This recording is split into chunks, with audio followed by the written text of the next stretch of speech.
entre 2001 y 2008. Es doctora en Filosofía con orientación en Currículum e Instrucción, egresada de la Universidad de Wisconsin-Madison. Su formación de base es en Ciencias de la Educación en la Universidad de Buenos Aires y cuenta también con una maestría en Ciencias Sociales de Flaxo Argentina. Recibió en 2018 el Humboldt Research Award, otorgado por la Fundación Alexander von Humboldt de Alemania, en reconocimiento a su trayectoria académica, y actualmente es presidenta de la International Standing Conference for the History Education, primera latinoamericana en ser electa. Así que bueno, le agradecemos a Inés su participación.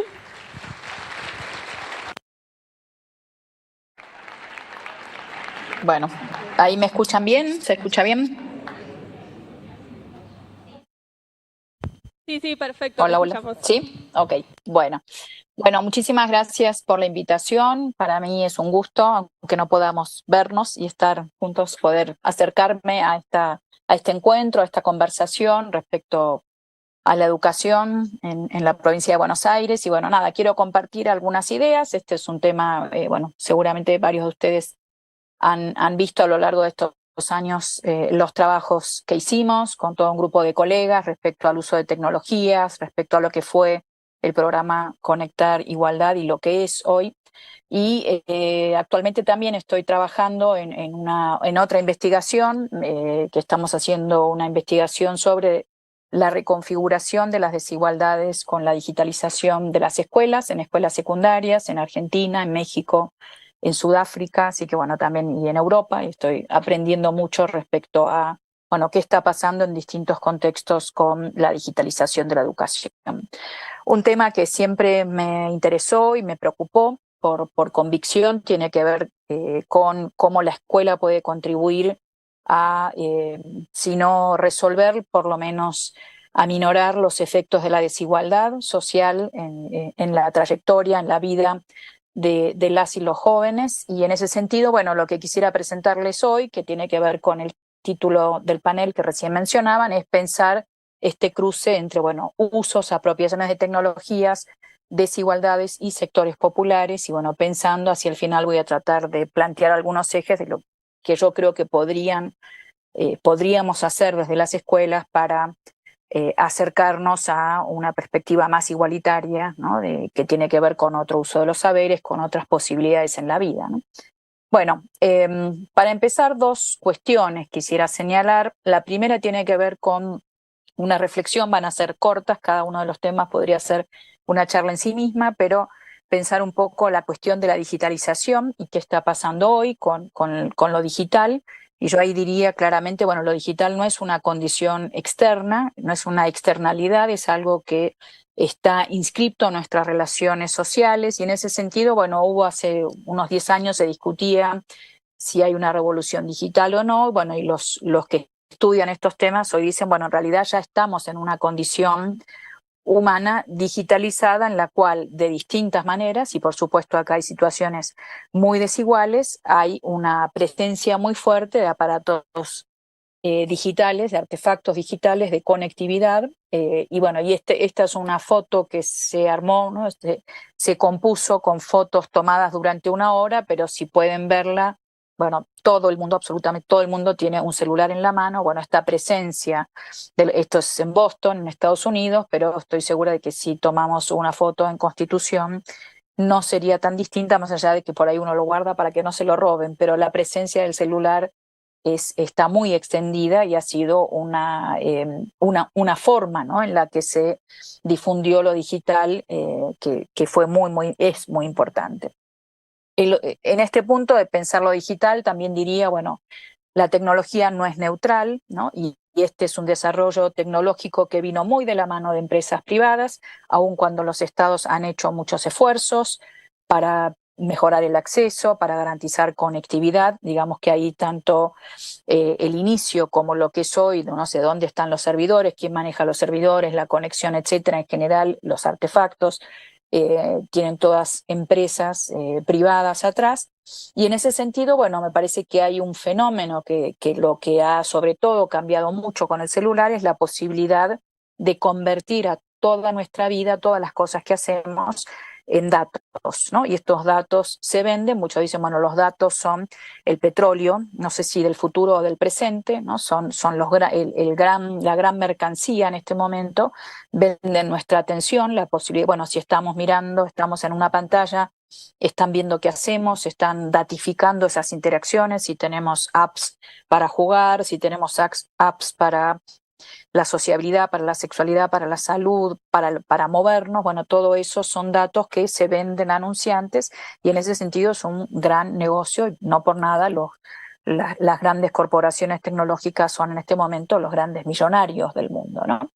El punto que uno podría decir es, bueno, esta datificación de lo social tiene efectos y yo creo que ahí hay que pensar bien qué es lo que está sucediendo en nuestra vida y ahora voy a hablar un poco más de los jóvenes y las jóvenes.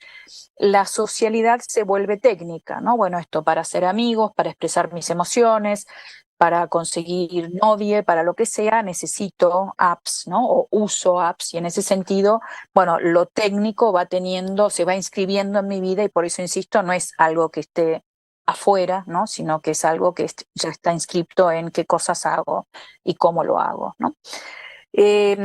Muy brevemente, datos de conectividad. América del Sur es también una de las regiones del mundo más conectadas. Podemos ver ahí la brecha incluso con América Central. México es un lugar, aunque está en América del Norte, pero también la conectividad es un poco más baja, ¿no? Argentina es uno de los países de conectividad más alta. ¿Qué cosas se hacen? Se hace sobre todo un uso de redes sociales, ¿no? de plataformas sociales. Y la otra cuestión que hay que decir es que esto está cambiando también, o sea, cambian las apps, quizás no cambian las cosas que proponen, ¿no? Pero uno de los fenómenos que es interesante mirar es cómo ha subido TikTok en este último tiempo. Bueno, en un solo año, fíjense, ¿no? Pasó de tener, no sé, 19 horas por mes en un promedio general, eso es muchísimo, a tener 23 horas, ¿no? O sea, creció un 20% en un año, es realmente espectacular. Y TikTok, ¿qué es lo que produce? Bueno, tiene un algoritmo muy bueno, provee mucho contenido para ver, para subir quizás, pero sobre todo también para ver. El algoritmo está permanentemente haciendo recomendaciones, ¿no? Y en ese sentido también hay una creciente automatización, ¿no? Cuanto más ves, más información tienen de lo que te gusta, te producen mejores recomendaciones y así seguís permanentemente enganchado, ¿no? Entonces aquí también hay un fenómeno, uno podría decir, bueno, esto pasaba con YouTube, hoy empieza a pasar con TikTok, aquí hay, por supuesto, grandes peleas corporativas, geopolíticas, ¿no? Estados Unidos, China, pero básicamente uno podría decir, bueno, hay una idea de la atención, de una cierta adicción, ¿no? De un algoritmo que permanentemente te quiere tener enganchado porque lo que le sirve es que estés atendiendo a la pantalla y estés produciendo interacciones que generen datos. Bueno, esto me parece que llegó para quedarse más allá de que se llame Facebook, TikTok, Instagram, ¿no? O YouTube. Hay un mecanismo ahí que es muy importante, que ya está muy instalado, ¿no? Hay un filósofo francés que se llama Eric Sadem, que habla de la tiranía del individuo, ¿no? Él trabajó en uno de sus primeros ensayos sobre lo digital, se llamaba La humanidad expandida, algo así, ¿no? En vez de pensar, bueno, esto del aula expandida es, bueno, una idea de que lo humano se está redefiniendo en esta presencia tan fuerte de lo digital. Y en este último libro, o por lo menos hasta ahora, él dice, bueno, que esta expansión de lo digital se suma o se indica con una tiranía del individuo, ¿no? Él dice, bueno, al fin de un mundo común, dice en su subtítulo, pasamos de una era en que el problema era el acceso a las tecnologías a una era en la que el problema es el exceso, ¿no? Esta cuestión y todos discursos, pero también yo creo que prácticas y situaciones concretas en que hay muchas veces un permanentemente estar scrolleando en redes sociales.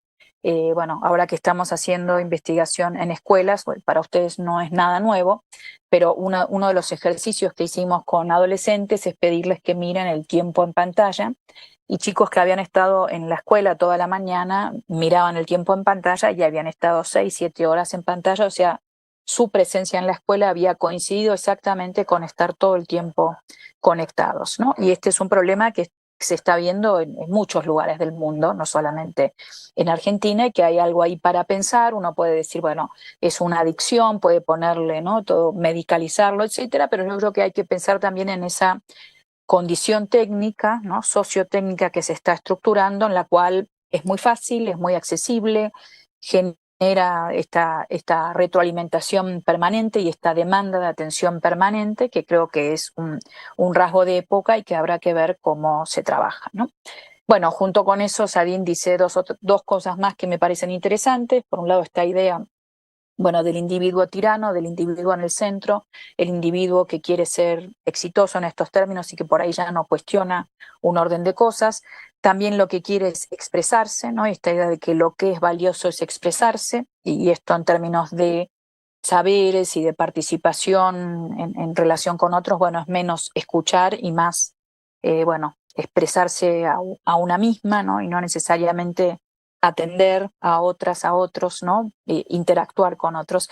Y en un sentido también un mundo que está muy centrado alrededor de un individuo, ¿no? Y en ese sentido una ruptura de la confianza en lo común, sobre todo en las formas de la política que no necesariamente de los partidos, sino de la política como la vida en común, como poder pensar un mundo común, ¿no? Y creo que este es un aspecto que a la escuela le interesa y le debería preocupar especialmente, ¿no? Que la escuela tiene que ver con traer un mundo, ¿no?, y promover un encuentro con el mundo. Bueno, ¿qué pasa cuando hay tanta desconfianza sobre el mundo y hay tanto, sí, yo creo, sospecha, ¿no?, sobre ese mundo, y bueno, y tanto centro en el individuo?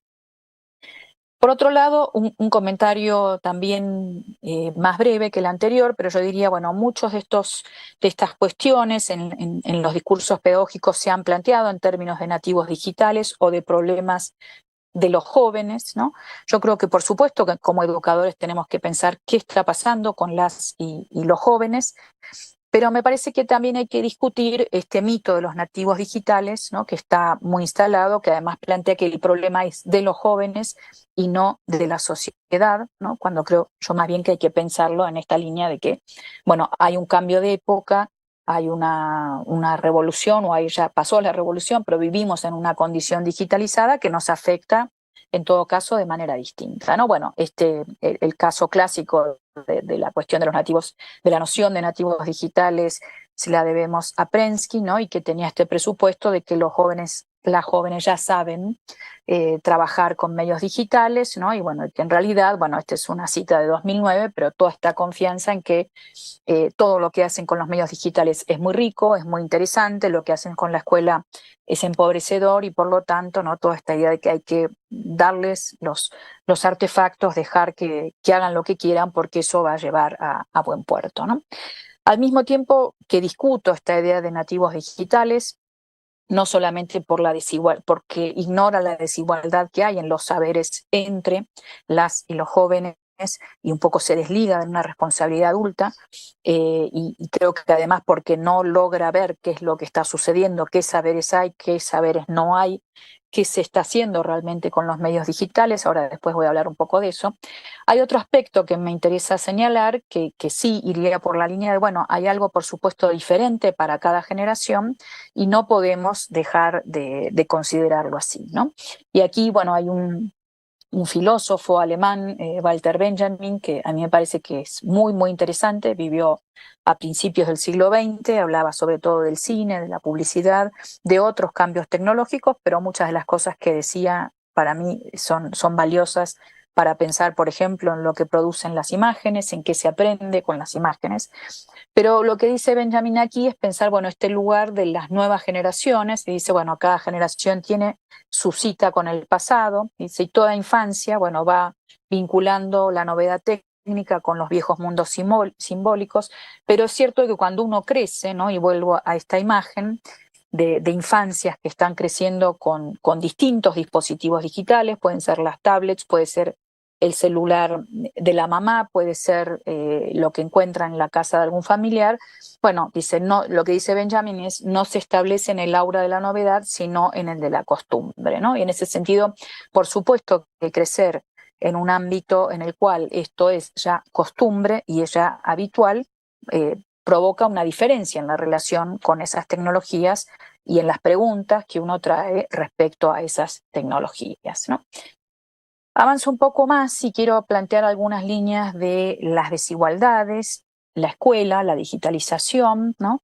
Yo creo que hay que pensar estas tres cuestiones, bueno, esto con esta idea bueno, de cruces, de ensambles, ¿no? De enredos hasta cierto punto. No, no es que son tres conjuntos, ¿no? Perfectamente definidos que se intersectan y hay un punto en el medio, sino más bien me gusta más algo que están proponiendo distintos autores, ¿no?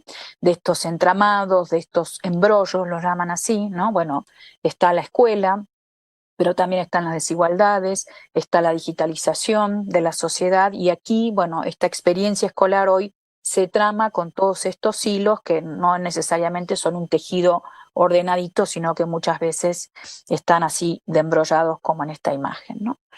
Por el lado de las desigualdades, bueno, ya sabemos, América Latina es uno de los países, de las regiones más desiguales del mundo, no necesariamente de las más pobres del mundo, pero sí donde los ricos son más ricos y los pobres son más pobres. Y esto genera también otros problemas, problemas de gobernabilidad, de democracia, de problemas culturales, problemas de violencia, podemos decir, ¿no? Una cosa es ser pobre en una sociedad donde todos son pobres o ser rico en una sociedad donde todos son ricos y otra cosa es ser pobre en una sociedad donde hay algunos que son realmente muy ricos y eso es parte de una experiencia cotidiana, ¿no? Bueno, no me voy a adentrar en esto, pero bueno, esto es un informe que se hizo el año pasado que es muy interesante, se llama así, el informe de la desigualdad mundial, que está trabajando además algunos indicadores que no son solamente los ingresos, ¿no? Y entonces, bueno, la cuestión, por ejemplo, podemos ver aquí algunos indicadores, ¿no? Indicadores de la diferencia entre el 10% más rico y el 50% más pobre en relación a sus ingresos, ¿no? En el caso de Francia es, bueno, 1 a 7, ¿no? Bueno, si el 50% recibe 1, los otros reciben 7. En Argentina esa proporción es de 1 a 13, en México, donde actualmente resido, es de 1 a 31, o sea, es casi 3 veces más desigual, ¿no? Y uno podría decir, y de cualquier manera es interesante, quizás en Argentina hay menos tolerancia para esa desigualdad que la que hay en México, que es un país mucho más desigual, donde los ricos son mucho más ricos y donde los pobres además están mucho más endeudados, ¿no? Que eso es un elemento que también están midiendo ahora. La pobreza no es solamente cuánto recibís de ingresos, sino también cómo partís, ¿no? En el sentido, no sé, tenés una casa, tenés posibilidades, tenés que endeudarte para comer. Bueno, en México esto es muchísimo más grave que en Argentina, ¿no? Y la desigualdad, digo, en este sentido, de poder empezar a pensar la desigualdad y la pobreza en términos más multidimensionales, no solamente en términos del ingreso. Una de las lecturas que a mí me parece más interesante es esta lectura de un sociólogo sueco, Goran Serborn, que él dice, bueno, en realidad hay que pensar de manera más integral el problema de la igualdad y la desigualdad, y él habla de una desigualdad vital, bueno, cuánto, por ejemplo, qué pasa con la expectativa de vida, qué pasa con el acceso a la salud, la desigualdad de recursos, efectivamente, bueno, esto es más ingresos, bienes, ¿no? Y una desigualdad existencial, que también es una desigualdad que creo que desde la escuela nos afecta personalmente, ¿no? Que tiene que ver con, bueno, poder pensar un proyecto de vida, donde uno se ubica, cómo piensa su propia vida, cómo se proyecta, ¿no? En relación al mundo, en qué posición se ubica, ¿no? Y en ese sentido él dice, bueno, hay que pensar en igualdad, desigualdad, tanto como un orden sociocultural, ¿no? Bueno, es económico, pero también es sociocultural. Tenemos que tener una aproximación multidimensional y tenemos también que tener algunos ideales, algún ideal normativo respecto a, bueno, qué sociedad queremos, ¿no? ¿Qué pasó con la escuela? La escuela fue, y esto yo creo que particularmente en la Argentina, fue un espacio que buscó producir una cierta igualdad. Ahora voy a matizar esa afirmación, pero uno podría decir, bueno, esta idea de escuela común, este ideal de fines del siglo XIX, el ideal republicano, podemos ponerle el nombre propio de Sarmiento con todos eh, yo diría con todos los matices y todos ajustes que habría que hacerle a este ideal, que por supuesto tenía tintes muy racistas en muchos sentidos, muy excluyentes. Al mismo tiempo también pensaban un cierto espacio común en el cual, bueno, la escuela podía ser un espacio común. Esta es una de las primeras fotos de grupo escolar que yo conozco, que me la pasó un historiador de la fotografía, Luis Priamo, que no sé si la alcanzan a ver, pero es muy interesante. Uno puede ver acá a un chico afroargentino, dos chicos afroargentinos, tres chicos afroargentinos. Bueno, podemos ver como distintas, bueno, eran todos varones, en este caso una escuela de varones, ¿no? Pero bueno, distintos tipos de vestimenta, distintos sectores sociales, distintas edades, ¿no? Me parece que hay una idea de que todos, todas tenían que sentarse en el mismo banco de escuela. Este era un ideal igualitario, podemos mejorarlo muchísimo, pero era un ideal que pensaba que era, yo diría, mucho más inclusivo que otros ideales de la época que decían, no, los pobres no tienen que educarse porque van a querer más después, ¿no? Entonces, mejor no los eduquemos, ¿no? En la Argentina, la expansión del sistema escolar se fundó sobre un ideal igualitario liberal, de nuevo, con todas sus limitaciones, era un ideario más igualitario que otros, ¿no? Al mismo tiempo, por supuesto, había jerarquías muy claras, ¿no? Y uno puede ver aquí, bueno, esta es otra imagen de una escuela que está en 1922, podemos ver, bueno, esto como ya el edificio escolar, por supuesto, era mucho más pobre que otros edificios escolares. Bueno, toda esta jerarquía, este disciplinamiento de los cuerpos, ¿no? Un espacio común, pero con jerarquías muy claras y con, uno podría decir, una inclusión excluyente, ¿no? Una inclusión muy jerarquizada en la que algunos están más incluidos que otros, ¿no? Este ideal igualitario fue el ideal de las repúblicas de fines del siglo XIX, principios del siglo XX, ¿no?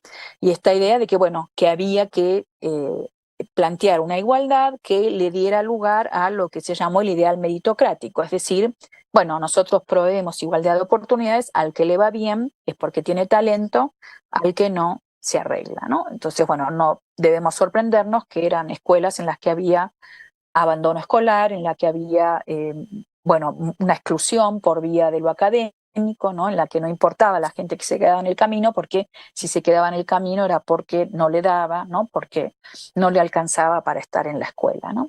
Esto empieza a ser muy cuestionado ya desde mediados del siglo XX, y empieza a plantearse, bueno, esta escuela, a denunciarse el carácter excluyente de esta escuela republicana, de este etos igualitario, con tantas jerarquías, con tanta despreocupación respecto a qué pasaba con esos procesos escolares, respecto a la desigualdad inicial y qué se hacía con eso, y empiezan entonces a aparecer otros modelos, ¿no? Empiezan modelos que en la literatura sociológica se llaman modelos convivenciales, acercar la escuela a los sectores populares, hacerla más amigable, más inclusiva, ¿no? Empezar, por ejemplo, todo el trabajo de escuelas interculturales o bilingües, ¿no? Desde el punto de vista, por ejemplo, de la diversidad étnica y lingüística, pero también otro tipo de experiencias que han empezado a pensarse, bueno, hay que cambiar los contenidos, hay que cambiar el currículum, ¿no? Hay que pensar cambiar las pedagogías para efectivamente darse cuenta de qué está sucediendo y por qué a algunos les cuesta más que otros, que no es una ciencia oculta, sino que es muy claro cómo se ven los efectos de las desigualdades, ¿no? Entonces, bueno, ahí empiezan a aparecer otros ideales, yo diría sobre todo a partir de los años 80, 90, empieza a aparecer una idea de que hay que trabajar con ideas de igualdad más compleja, hay que trabajar con políticas del reconocimiento que hagan lugar a la dimensión identitaria, ¿no? Y en Argentina yo creo que lo que sucedió en los últimos 20 años fue algo muy interesante porque se colocó, yo creo que desde el 2003 quedó como política oficial, podemos pensar qué es lo que produce, pero quedó más firme la idea de que la escuela tiene que contribuir a la igualdad, ¿no? El otro día estaba en una conferencia internacional y hablaba, bueno, de las políticas de lucha contra la desigualdad, y me miraban los alemanes y me decían, pero ¿así se dice en Argentina? Sí, así se dice, pero ¿cómo lucha contra la desigualdad? Como sí, sí, la desigualdad no está bien vista, ¿no? Y creo que esto, bueno, creo que hay muchos estudios también sobre esto, ¿no? Hay un cierto, tiene que ver quizás con el carácter cómo se conformó, ¿no? La Argentina, la inmigración, la expectativa de progreso, etcétera, pero es una sociedad en general, yo diría, más igualitaria y una sociedad que tolera peor los niveles de desigualdad y por eso, aunque si uno mira las estadísticas y dice, bueno, está mejor que otros lugares, se tolera menos y quizás, bueno, eso porque también está más instalado un cierto imperativo de la igualdad, ¿no? Necesitamos que haya más igualdad en la sociedad para que haya más violencia, para que haya más bienestar, para que podamos vivir mejor y creo que esto es un elemento importante, ¿no? Ahora, no quiere decir que el imperativo de la igualdad produzca igualdad, ¿no? Y bueno, acá puse una imagen que está tomada de Conectar Igualdad, una imagen de 2014, ¿no? Con esta idea también de la apropiación que hubo de las computadoras, ¿no? Y uno podría decir, bueno, y este es un libro muy interesante que discute esta idea del imperativo de la igualdad, discute con, bueno, un sociólogo como Pierre Bourdieu y un filósofo como Jacques Rancière, y lo que dice, no me voy a adentrar en eso, pero dice, bueno, en realidad, si uno se adapta constantemente a la debilidad de los alumnos, termina encerrándose en un círculo de impotencia que solo es posible quebrar postulando la igualdad intelectual de todos como principio, ¿no? Y esto que formulábamos, bueno, esto de la igualdad como principio, el imperativo de la igualdad. Y dice, bueno, si Rancière, este filósofo que dice, bueno, esto, la igualdad debe ser un principio, dice, bueno, hay que enfrentarse con verdaderas dificultades para avanzar, solo obligado y forzado por la presión de una situación, de un imperativo, uno se pone a pensar y yo diría uno se pone a hacer. No quiere decir, Dios, si hay un imperativo de la igualdad, no quiere decir que esto produce mágicamente igualdad, pero en todo caso, si me planteo que los chicos, las chicas tienen que estar en la escuela, y quiero que esa estancia en la escuela sea un espacio, un tiempo productivo, que sea un espacio y tiempo en el que aprendan, bueno, eso me fuerza a pensar y actuar. Si yo creo, como se creía antes, que es natural que no todos estén en la escuela y que la escuela tiene que ser expulsiva, bueno, obviamente pienso y actúo menos en esa dirección.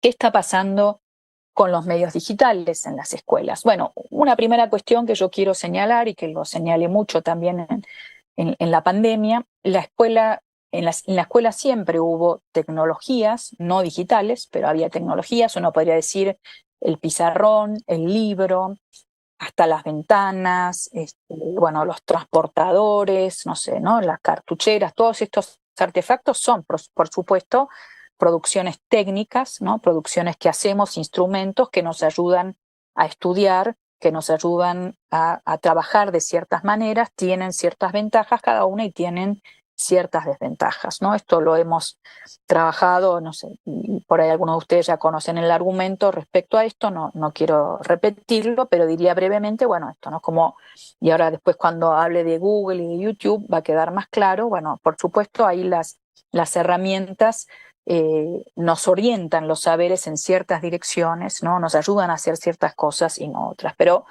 primer premisa también en este caso sería decir, bueno, en la escuela siempre hubo tecnologías, no digitales, pero las hubo. Bueno, en todo caso veamos, esto tenían que ver con formas de trabajo, ¿no? Veamos qué es lo que están produciendo hoy, ¿no? Las tecnologías.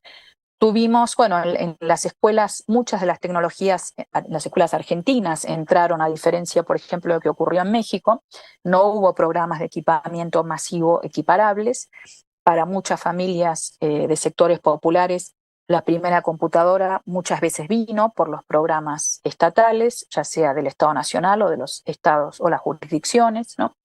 Y en ese sentido, bueno, este es un aspecto también a pensar, que esta fue una forma de digitalización que en algún sentido buscó equiparar la cuestión del acceso y buscó promover, bueno, una cierta presencia, ¿no? Hoy esas computadoras, bueno, algunas están envejecidas, otras menos, pero esta foto me interesa particularmente porque aparece también esta convivencia con el celular, ¿no? Y uno podría decir, bueno, hay una omnipresencia de dispositivos y de conexiones, pero que es muy desigual, ¿no? Y que por supuesto no es lo mismo si uno tiene en su casa banda ancha, hiperconectividad, tableta, computadora, televisor, celular, que si voy a la escuela para conectarme y básicamente el dispositivo de conexión es el celular, donde puedo hacer cosas más limitadas, por ejemplo, con la escritura de texto, ¿no? Aquí hay otros trabajos también de sociología de la educación que me parece que vale la pena revisar, que tiene que ver con este estudio de, bueno, cómo se vinculan los distintos soportes pedagógicos con las desigualdades escolares. qué es lo que producía un libro, que es más estable. Al mismo tiempo, quizás podemos decir, bueno, esa estabilidad juega a favor en algunas situaciones, juega en contra en otras, ¿no? Pero cuán cerca o cuán lejos permitía, ¿no? Trabajar. Bueno, qué pasa ahí con el cuaderno, con la escritura, qué pasa ahí con el dominio de ciertas competencias lectoras y de escritura. Bueno, parece a mí que todas estas cuestiones hay que mirarlas más de cerca y ahora quiero mirarlas un poco más desde las prácticas con los saberes con los medios digitales, ¿no? Entonces, bueno, tenemos, como vengo diciendo, bueno, una presencia muy fuerte de tecnologías digitales, de artefactos digitales distintos, yo diría básicamente comandados por los celulares, pero también por computadoras, sobre todo donde llegaron programas de equipamiento masivo que permitieron que sectores más pobres pudieran acceder a ellos. Pero las formas de conocimiento que se instalan, en muchos casos, yo diría, son, bueno, saber cómo se usan, pero no necesariamente saber cómo operan, ¿no? Y cómo podemos pedirles otras cosas, ¿no? En ese sentido hay una cierta, o no una cierta, hay una delegación muy fuerte de procesos de conocimiento en las plataformas, ¿no? Como queda muy claro con los buscadores. Uno podría decir, una cosa era ir a la biblioteca y tener que buscar una información, o una cosa era abrir un libro y tener que buscar algo en el libro. Muchas veces uno podría decir la forma de trabajo escolar implicaba que, anda a la página 73 y busca la respuesta a esta pregunta, pero muchas veces era más amplio y eso implicaba tener que desarrollar otros procedimientos para hacerse con la respuesta, ¿no? Bueno, hoy muchas veces lo que pasa no solamente el copiar y pegar, ¿no? Y en ese sentido, bueno, más todavía con inteligencia artificial, con ChatGPT y otros similares, sino también que muchas veces se lee algo buscando con un buscador de palabras, se encuentra la palabra, se copia, ni siquiera se lee todo el texto, ¿no? Es una lectura muy fragmentaria, es una lectura muy vinculada a la noción de etiqueta, ¿no? De indexación a partir de etiquetas, y es una lectura que en ese sentido, bueno, esto es más fragmentada, es menos argumentativa, es menos narrativa, ¿no? Y en ese sentido, de nuevo, dejamos en los algoritmos que lean los textos por nosotros y decidan qué parte es la que sirve, ¿no? También uno podría decir que lo que se instala, y esto lo dice este autor que antes mencioné, Eric Sadin, él dice, bueno, hay una relación totémica con la tecnología, ¿no? Es una especie de relación de fascinación. El artefacto hace todo por nosotros, ¿no? Y descansamos en eso, y bueno, y lo que se viene discutiendo, bueno, cómo podemos interrumpir esa fascinación y cómo podemos mostrar lo que se puede y lo que no se puede. Esto es un ejemplo distinto, es un ejemplo que provee un investigador inglés, David Buckingham, que trabajó mucho el tema de alfabetización mediática, con cine, con televisión. Y él dice, bueno, hay cosas que la tecnología digital nos permite hoy que son muy interesantes, y el que trabajaba en alfabetización mediática dice, bueno, esto de poder hacer, ¿no? Por ejemplo, un video, de poder decir cortar y pegar cuadros de una secuencia, poder experimentar distintos montajes, debatir distintas variantes, dice, bueno, es una diferencia importante en el grado, en el tipo de aprendizaje que alcanzan. Dice, la experiencia de editar no solo es más fácil con las tecnologías digitales, sino que es más explícita de lo que era con la tecnología analógica. Por supuesto, no podría decir quién puede editar, quién sabe editar, es mucho más fácil. En muchos casos puede ser un aprendizaje más autodidacta, pero habría que ver cómo traer esto a la escuela para aprovechar esto y no solamente vayan, busquen una imagen, hagan un video sin poner en juego estas otras habilidades, ¿no? Y además, bueno, también quizás hay que discutir quién enseña eso, cómo enseña eso, dónde se discute, ¿no? Lo que antes señalaba, bueno, en relación a estas prácticas de conocimiento y también cómo van planteando formas de subjetividad, la forma de investigación, la forma de estudio, yo diría más fuerte, es la de buscar información y en ese sentido, bueno, fragmentar o subrayar, una búsqueda más de la respuesta hecha, de la información dada, ¿no? Google y YouTube como los nuevos grandes repositorios donde se busca todo, ¿no? Al mismo tiempo, no necesariamente hay demasiada perspectiva crítica respecto a cómo Google y YouTube, que son la misma empresa, organizan esos datos, ¿no? El conocimiento aparece en forma de lista, jerarquizado, con resultados en un cierto orden. Ese orden tiene que ver con, en principio, un algoritmo que define quiénes van primero. En ese algoritmo una de las cuestiones que más pesa, aunque no la única. También hay intereses comerciales de gente que dice, bueno, quiero que lo mío aparezca primero y paga por eso, pero en general ahí te avisan y te dicen, este es un anuncio, esto es algo que se ha logrado, que por lo menos que sean más explícitos respecto a sus negocios, digamos. Pero en cuanto a la base fuerte del algoritmo, es cuáles son las páginas más visitadas, ¿no? Y en ese sentido se habla del algoritmo de la popularidad. Lo más popular, lo más visitado es lo que va a aparecer primero. Y en un punto uno puede decir, bueno, eso para la escuela es un problema enorme, porque acá no importa si es verdadero o no, y podemos discutir qué es verdadero y qué no es verdadero, pero en una discusión inicial podemos decir, bueno, lo verdadero, pongámonos de acuerdo qué es, sería un acuerdo provisorio sobre el significado, provisorio en el sentido de que mañana podemos cambiar de idea, pero nos ponemos más o menos de acuerdo en que esto es verdadero. Bueno, acá no importa, acá lo que importa es que haya sido más visitado, que sea más popular, y bueno, definitivamente esto implica una jerarquía de conocimientos muy diferente a la que se tenía hasta hace poco, ¿no? Y por otro lado, bueno, esto que decía antes, ¿no? La presión por la indexación, porque aparezca la etiqueta, por lo buscable, porque lo que aparece primero en los buscadores. Y esto en las redes sociales es muy claro, y también cómo hacerse popular, ¿no? Bueno, esta idea de hoy teníamos una reunión del equipo de investigación y hablábamos, bueno, esta expectativa de dar el batacazo, ser youtuber, ser influencer, ¿no? Y básicamente ir armando una subjetividad para autopromoverse, para ser populares, para venderse, y esto tiene un impacto porque finalmente, ¿qué somos? Somos eso que estamos vendiendo, somos otra cosa, ¿no? Bueno, toda esta presión que va muy por el lado de ser populares en estos nuevos escenarios, ¿no?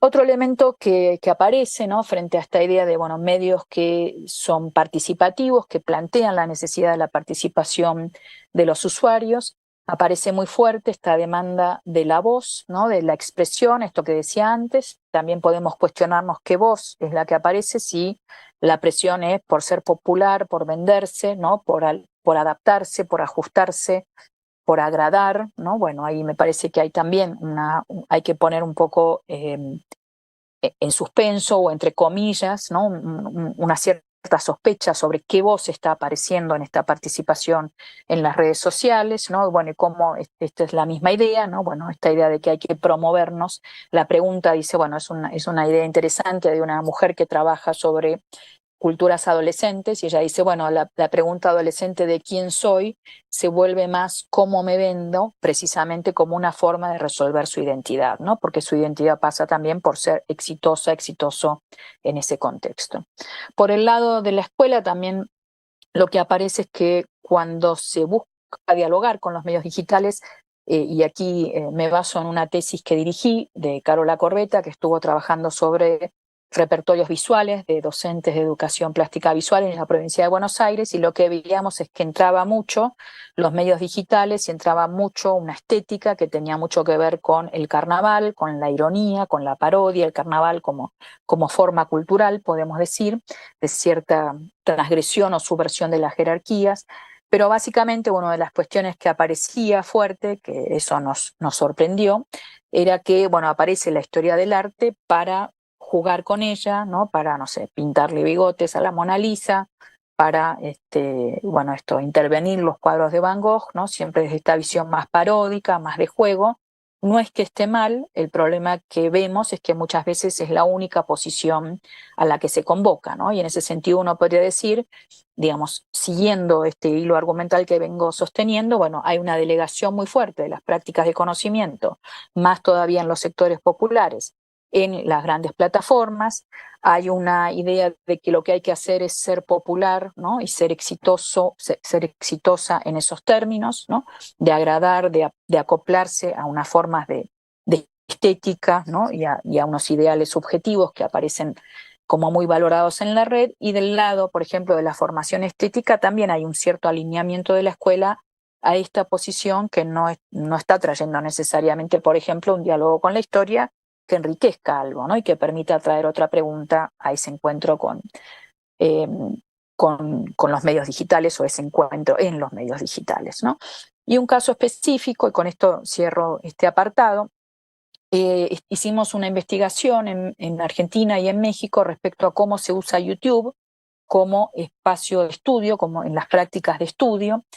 Y ahí nos sorprendió mucho, bueno, trabajamos en algunas ciudades, una escuela, sobre todo secundaria, de clase media alta en la ciudad de Buenos Aires, después también en una escuela de sectores populares de Ciudad de Buenos Aires y en 2 escuelas en Ciudad de México.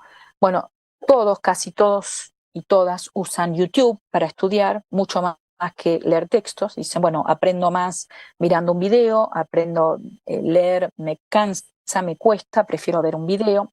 Bueno, ¿cómo estudian con los videos? Eso fue, nosotros partimos de la investigación porque pensábamos que porque habíamos visto que esto aparecía en otras investigaciones nuestras, ¿no? De que nos decían cada vez más, estudio con YouTube, bueno, ¿qué mirás en YouTube y cómo buscas? Y en general decían, bueno, usan mucho YouTube para para el estudio escolar, ponen el título de lo que tienen que buscar, no sé, división de la célula, y le ponen explicación, ¿no? Y parece que explicación es lo que lo lleva a un video escolar. Se quedan con la recomendación del algoritmo, ¿no? Y priorizan siempre las que tienen más vistas o las que tienen más likes, ¿no? Entonces ahí también están siguiendo este ideal, digamos, de la popularidad. Lo más popular es lo mejor. Si lo ven todos debe ser porque es bueno. Buscan videos muy cortos, de 3-5 minutos, que vayan al punto. Muy pocos dicen, incluso en escuelas de sectores medios altos, que ven videos largos, ¿no? No ven autores, algunos identifican quizás a Julio Profe, es el único que identifican, no se acuerdan los nombres, no saben de dónde vienen, o sea, es muy indiscriminado. Videos de YouTube, vi un video en YouTube, no importa quién lo produjo, qué dice, si es bueno, si es malo, si tiene o no que ver con lo que piensan sus profesores, sino, bueno, eso me resuelve el problema de la información, y siempre buscan ahí con esta idea de respuesta correcta. Uno puede decir, bueno, también hay algo de la escuela ahí que no está bien planteado, ¿no? De que hay que ir a buscar la respuesta correcta y no entender un problema que puede tener más de una vía de solución o más de una explicación, ¿no?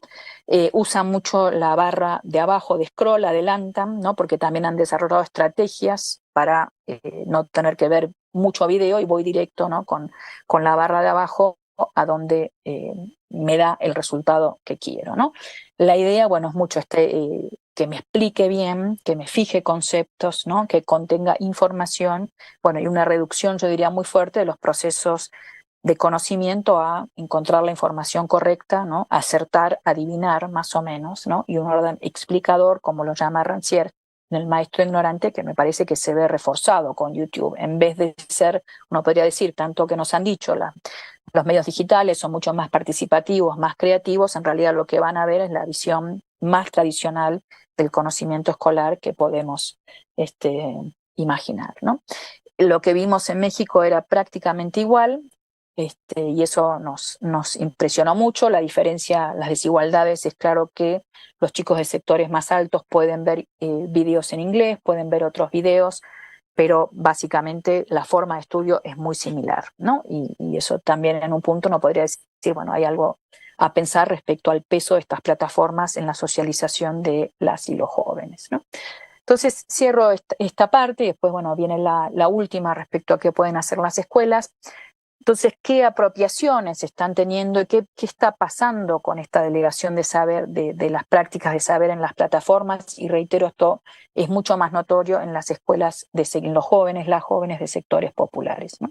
Por un lado, bueno, estas plataformas priorizan la popularidad por sobre otras ideas y debates respecto al conocimiento, ¿no? En vez de abrir, digamos, volvemos a la discusión de la verdad, uno podría decir, está bien discutir qué es verdadero, pero discutámoslo, ¿no? Las plataformas no lo discuten, te dicen lo más popular, ¿no? Es lo que vale. Bueno, yo digo, la escuela debería ser el lugar en donde diga, bueno, ¿esto es verdadero? Sí, no, porque ¿cómo se produce esta verdad? Esa pregunta está completamente ausente y se volvió en muchos sentidos irrelevante porque lleva mucho tiempo.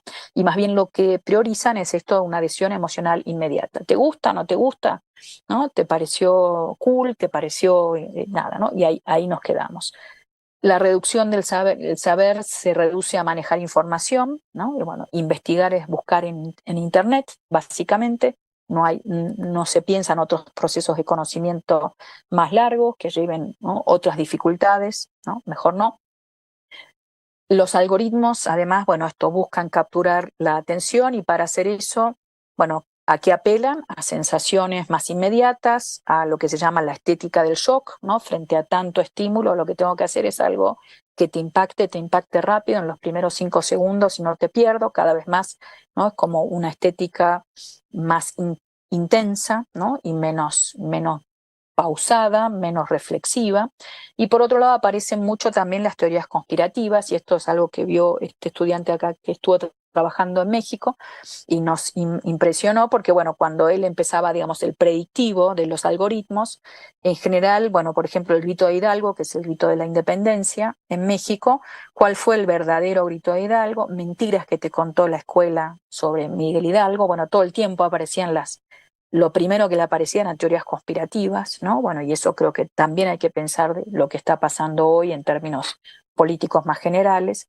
Y bueno, y como desafío, y ahora voy a entrarme más en eso, me parece que frente a esta situación, ¿no?, de un cierto empobrecimiento de las prácticas de saber, en la que lejos de ayudar a generar condiciones más igualitarias en la relación con el saber, se profundizan desigualdades existentes, ¿no? Y sobre todo se hace un gran traslado de poder, de definición de muchas cosas a las plataformas. Habría que buscar, ¿no?, desacoplar nuestras prácticas respecto a las plataformas, a lo que proponen estas plataformas corporativas, y reorientarlas con discusiones sobre qué es el saber, qué es el conocimiento valioso, qué es la verdad, qué es lo común. No creo que tengamos que cerrarnos a pensar efectivamente qué es lo común, pero bueno, hay que abrirlo, y lo que no hacen los algoritmos es abrirlo. Precisamente lo que hacen es cerrar y decir, esta es la respuesta, ¿no? Y acá te la doy digerida, facilita, en 3 minutos, ¿no? Y listo, ¿no? Y ahí nos quedamos.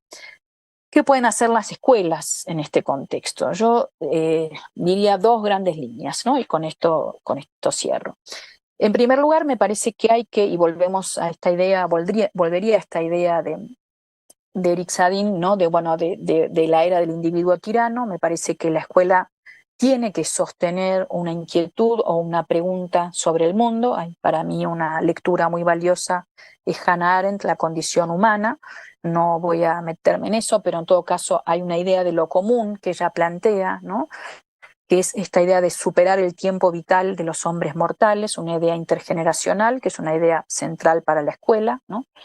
Una idea de un mundo que estaba ahí antes de que llegáramos y que seguirá después de nuestra breve estancia. Bueno, una cierta modestia, diría yo, frente a la arrogancia de los Elon Musk, de, bueno, nos vamos a conquistar Marte porque ya arruinamos el planeta, entonces nos vamos y que se arreglen los que no puedan, ¿no? Me parece que al revés, hay que aterrizar, hay que poner los pies en la tierra, y hay que pensar en cómo cuidamos este mundo y cómo mejoramos este mundo, ¿no? Y además, bueno, que para que ese mundo sobreviva, tiene que aparecer en público, ¿no? Lo público es importante, lo público, lo que tejemos, ¿no? La pluralidad de ese mundo, ¿no? Dice, bueno, cuando los humanos se encierran en la subjetividad de su propia experiencia singular, dejan de ver y oír a los demás, de ser vistos y oídos por ellos, ¿no? Me parece que esta idea también de que necesitamos a las otras, ¿no? Necesitamos un mundo común, necesitamos un mundo plural, es algo que tenemos que afirmar, ¿no? Y que también hace falta en ese mundo lo privado y lo íntimo. Esta es otra conversación, pero bueno, es una idea también muy interesante, porque la idea de mundo de Arendt dice, bueno, necesita luz, pero también necesita algo de sombra, ¿no? Y a mí eso me hace acordar mucho a Instagram, bueno, esto de que hay que publicar todo lo que uno hace, o más bien hay cosas que quizás hay que dejarlas en otros espacios, ¿no?, más privados, más íntimos, ¿no? Entonces, en ese sentido, bueno, para mí un eje para la escuela tiene que ser trabajar en no olvidarse del mundo, como dice Jorge La Rosa, pensar en ese carácter público y común y en la experiencia de lo común en la escuela, pensar que lo digital hoy es una condición que nos configura, no está allá afuera, hoy está metido en cómo pensamos el conocimiento, en cómo pensamos la interacción, los afectos, ¿no? Y entender esto que se está dando, también entender el valor de una copresencia de los cuerpos, ¿no?, frente a lo digital. Yo diría que también para sostener una idea del mundo me animo a decir, hay que resistir un poco esto que se nos vende hoy desde muchas plataformas tecnocorporativas, ¿no? Esta es una propaganda de la PlayStation del 2012, que me pasó un estudiante que estaba trabajando videojuegos, y fíjense cómo está planteada ahí la escuela, ¿no? Bueno, en esta propaganda dice, bueno, hay tres opciones, está este estudiante mirando una ecuación muy difícil en el pizarrón, las opciones que le aparecen son escapar por la ventana, bailar el Gangnam Style y desaparecer, y dice, bueno, tu profesor no sabe que vivir en estado play significa tener otras opciones, y tú, ¿cuál elegirías? ¿No? Esta era la propaganda original. Y me parece ahí que esta contraposición que se arma es una contraposición que hay que desarmar, ¿no? Bueno, esto de que hay que, precisamente para resistir a esa tentación de pongamos la escuela en play mode, ¿no? No, no son estas las opciones. Primero, la escuela no tiene que ver, digamos, en todo caso, si esta ecuación que después averigüé es una ecuación como de un segundo año de ingeniería. Bueno, si alguno la puede resolver, qué bien, pero en todo caso, ¿cuáles serían los pasos para resolverla? Pero además, la escuela primaria, la escuela secundaria no tiene que ver con esta dificultad, y en todo caso hay que sostener, ¿no? Acompañar en la dificultad para poder abordar cuestiones más difíciles, ¿no? Para que la opción no sea me escapo frente a la dificultad, sino también la abordo y pienso qué problema vale la pena resolver, qué problema puedo resolver, qué problema no, y qué necesito aprender para resolver el problema, ¿no? Hay mucho también de esto que se está vendiendo de tecnologías inmersivas, ¿no? Como, bueno, esto de inteligencia artificial, tecnologías inmersivas, bueno, no vamos a necesitar ir a ningún lado porque vamos a poder tener, ¿no? Estos anteojos que nos van a permitir viajar, pero uno podría decir ahí, bueno, ¿qué pasa con los cuerpos, ¿no? ¿Qué pasa con el contacto? ¿Qué pasa con una socialidad? ¿Qué clase de mundo en común es este, ¿no? O no es cada vez más un mundo centrado en el individuo, ¿no? En un mundo esto muy individualista, ¿no? Muy aislado y muy poco proclive a lidiar realmente con las dificultades, ¿no? Y también quiero insistir en esta idea de mundo en común con la importancia de las prácticas textuales, ¿no? Como también lo que permiten ese tejido en común y esa autonomía. Yo creo que la escritura, cuando pienso en la escritura y pienso prácticas textuales, no solo pienso en el lenguaje verbal, aquí puse, bueno, una estela maya, puse, bueno, una forma de escritura bien escolar, pero también esto sería una escritura, una filmación en stop motion, esto sería también una visión de un lenguaje que me permite expresar una historia, que me permite contar, que tengo que ver cómo lo cuento, que tengo que elegir un punto de vista, que tengo que borrar, empezar de nuevo. Esta es una práctica textual con las imágenes, ¿no? Y en ese sentido me parece que cuando uno piensa también, ¿no? y se aproxima a esta idea de práctica textual para pensar el mundo, permite otra autonomía, porque uno deja de pensar que las cosas son como son y no pueden ser de otro modo, sino que también, bueno, a ver si combino estos signos de otra manera, tendré otras posibilidades, ¿no? Y además, esto que escribo puede llegar más lejos, ¿no? Puede ir y vincularse con otras generaciones pasadas, presentes, o sea, me vincula a mí con generaciones pasadas y quizás también con generaciones futuras, ¿no? En ese sentido, es menos, es un espacio no automático y sí, yo creo, más de la autonomía, ¿no? Y también yo creo que, bueno, esta idea de que necesitamos tener hoy un compromiso con el mundo, con el planeta, ¿no? Y que esas prácticas textuales, y también en este sentido, esta es una foto de 1930 de Tucumán, es una foto que me gusta mucho, de esta idea de, bueno, de conocer un mundo, no puede decir, bueno, era copiar el mundo, pero también había algo de pasarlo por el cuerpo, ¿no? De un trabajo colectivo, un trabajo interesante, es una práctica que se puso de moda a principios del siglo XX, ¿no? Bueno, de armar mapas en el suelo, pero yo creo que tenía algo interesante en términos de, bueno, de apropiarse también, ¿no? De algo que pasaba por el cuerpo, de algo que se hacía carne. El segundo eje, y ahora sí con esto cierro, decía, bueno, por un lado sostener una inquietud, una pregunta sobre el mundo, y vinculado a esto último que decía de las prácticas textuales, que es también el de sostener y acompañar la construcción de una autonomía intelectual en este uso de las tecnologías. Y me parece que este es uno de los elementos también críticos, ¿no?